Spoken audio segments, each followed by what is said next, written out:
poverty rate in Philadelphia is the highest among the nation's 10 largest cities. More than 430,000 residents live below the federal poverty line. So how do we make a difference in the lives of the 430,000 people living below the poverty line? We get educated.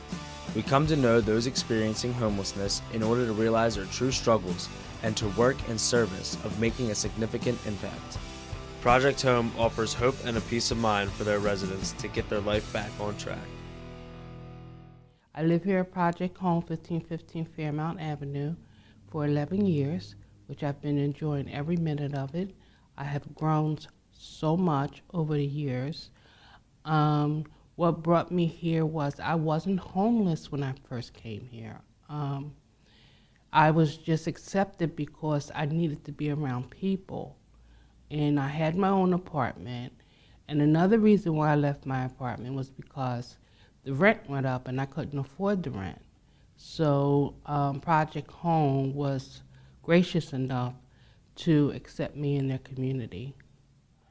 I was an alcoholic maybe about 22 years ago.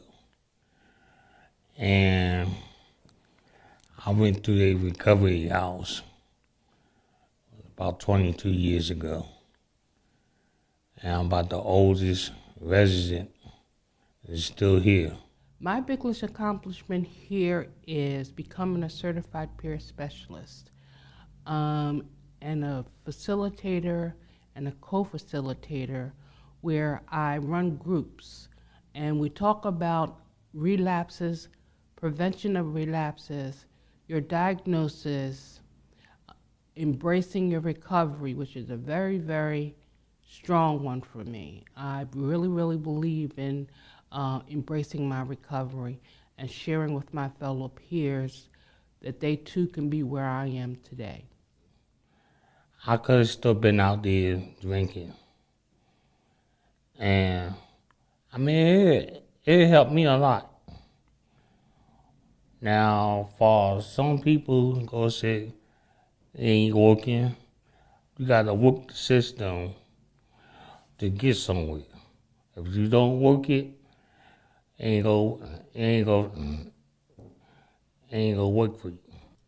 Project Home has so much to offer for those who are facing the cycle of homelessness.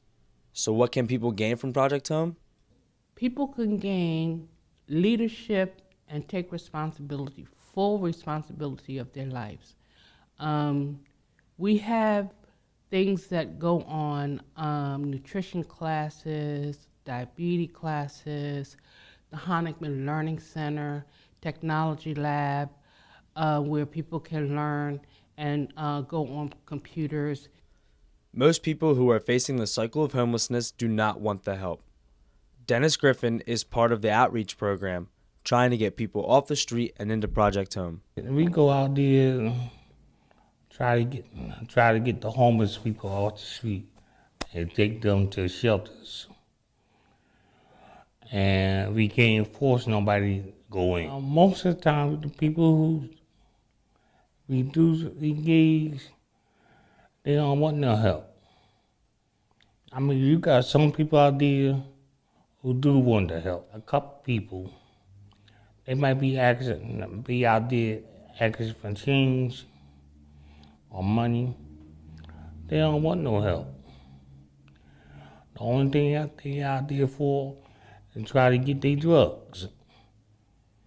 And the other people really don't want no help. I mean, they get money. I mean, they probably get a monthly income. They still don't want to go in and help themselves. They want to go out there, smoke their drugs. Hey, and you can't help them kind of people unless they help themselves. The biggest problem is that they don't want to come in. They feel as though that their lives are on the street and they don't want to come in. So Project Home started a building down at the concourse called the Hub of Hope. And that's where you see a lot of people down there sleeping and all of that kind of stuff. So Project Home took on the responsibility down there and have gotten a lot of people out of that situation down at Hub of Hope. The atmosphere here is family. Everyone tries to be on the same page.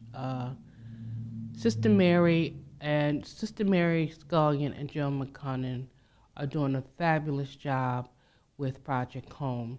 We're coming up on 25 years of ending homelessness in Philadelphia, and it's happening. These two women are very, very phenomenal in the city of Philadelphia. That there is hope. There is hope for you to get your lives back in order. And living here at Project Home has been an example for a lot of people who have never thought that they would be able to be in a position where they are today. So I try to encourage my fellow peers, to take care of themselves. I do a group called Wellness Self-Management, and that's exactly what it's about. And then I do another one called WRAP, which Mary Ellen Copeland started. And that's about maintaining your wellness and your maintenance plan, your tool plan, your triggers, your warning signs, all those things, and I try to do the best I can when I run groups.